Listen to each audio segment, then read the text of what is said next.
Kamao. Kaliwa man o kanan, pwede na. Wala namang kulang ito, sabay-sabay yung sundan. Ang panawagan ni Ka Eric na Marcos resign, palayasin, ikulong sa Selda 13. Okay, sample. Taas kamao, everybody. Marcos resign, palayasin, ikulong sa Selda 13. Parang hindi maramdaman daw. Dapat nandun yung galit, nandun yung paninindigan. Okay, sabay-sabay tayo bago ang ating huling tayo pagsalita mula sa Riders Group at former youth leader sa Quezon City, Mandaluyong. Tama, Mandaluyong. Okay. Sabay-sabay ha. Marcos resign, palayasin, ikulong sa Selda 13. Marcos resign, palayasin, ikulong sa Selda 13. Bago po ang ating pag-awit ng bayan ko ay ang isang youth leader dati dito sa area ng Mandaluyong at naging leader ngayon ng mga Riders Group in support of good governance. Ika na brother, magpakilala. Magandang tanghali po sa ating lahat, mga mahal pong kapwa Pilipino, mga pamako, Muslim, Christian. Kami po nandito po sa tinatawag po ng Riders, ng Duterte Riders Supporters, ng DRT po, Duterte Riders Team, DGRT po, Duterte Riders Group, Philippines. Kami po ay nakikisa po. Akin pong panawagan, bakit gano'n naman po? Mainstream media, GMA7, ABS-CBN, TV5. Alam naman po natin, yesterday naglabasan po ang mga Marines diyan po sa Club Pilipino San Juan. Pero ang inantay po namin last night, wala man lang po kayong balita tungkol sa kung ano po ang nararapat na malaman ng buong mundo at ng buong sambayan ng Pilipino. So yun lang po. Sana po ay anyway, mabuti, maraming salamat po at narito po ang napakarami natin mga vloggers at sila po ay mulat na sa katotohanan at nakikita po nila kung ano po yung mga totoong kaganapan at siguro po sana po magising na po tayo lahat. Yung mga wala pong kulay ito, dilawan, piglawan, whatsoever. Tignan po natin kung sino po yung karapat-dapat.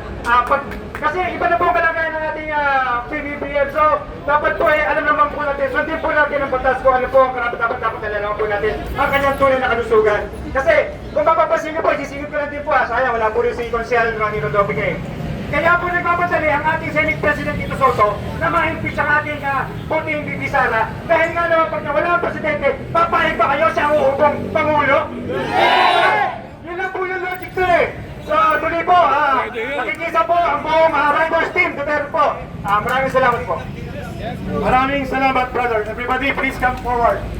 At sabayan niyo po si Ka Eric sa ating panghuling awitin sa araw na ito.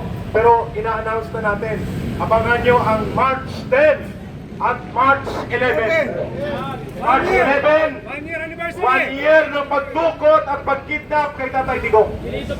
Dadagundong ang buong protesta ng sambayan ng Pilipino worldwide, lalo na sa Pilipinas. March 11 naka-ready na tayo. May maleta ba kayo? May diniliver daw sa Malacanang, may diniliver sa Paway. Ngayon, ito lang po ang aming masasabi sa ating lahat. Ang kasaysayan ang naglilikha taong bayan. Palakpakan natin yun. Walang diktador, walang magnanakaw na gobyerno ang pwedeng tumagal at mangibabaw sa kapangyarihan ng mamamayan. Siyak na magaganap yun. Walang makakapigil, tangki man o helikopter, barkong pangdigma, machine gun o baril, kung taong bayan ang kumilos. Tama! Mamamayan pa rin po. Mamamayan pa rin po ang magbibigay ng hatol. Mamamayan po maglilikha ng kasaysayan. Mamamayan nagkakaisa ang maglilikha ng pagbabago.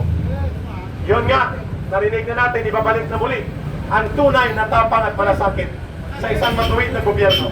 Sama tayo doon! Yes! Taas po ang ating mga kamao ng kakuong. At ito po ay tanda ng pagkikipagkaisa.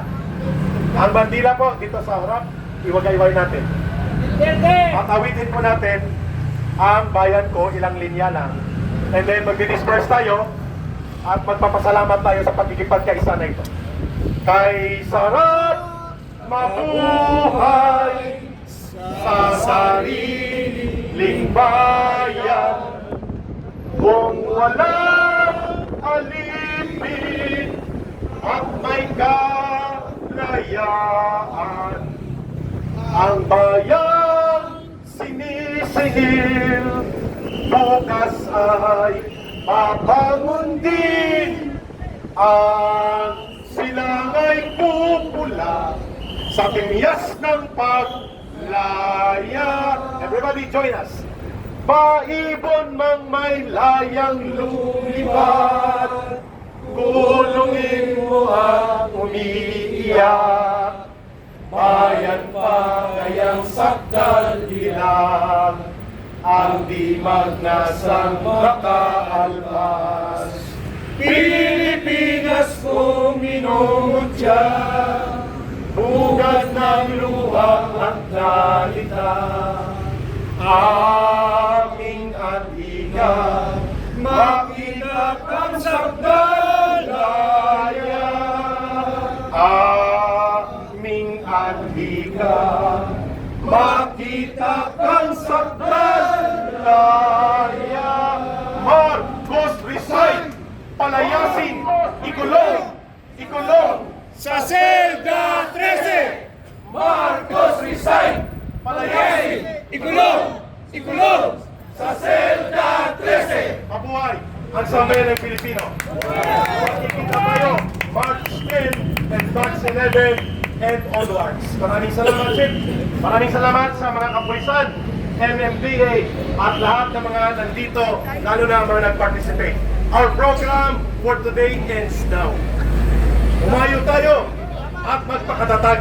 Mag-ingat ang lahat. God bless the Philippines and God bless everyone. Maraming salamat.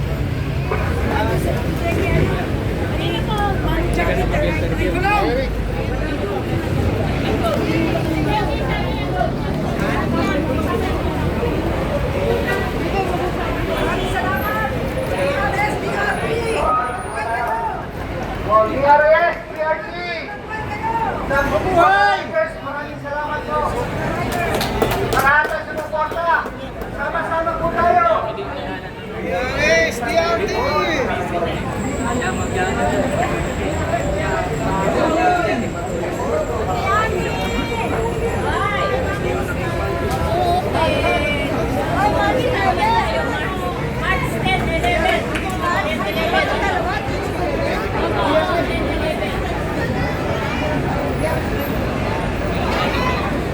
May susi ng motor. Ha? Aga, dito tayo,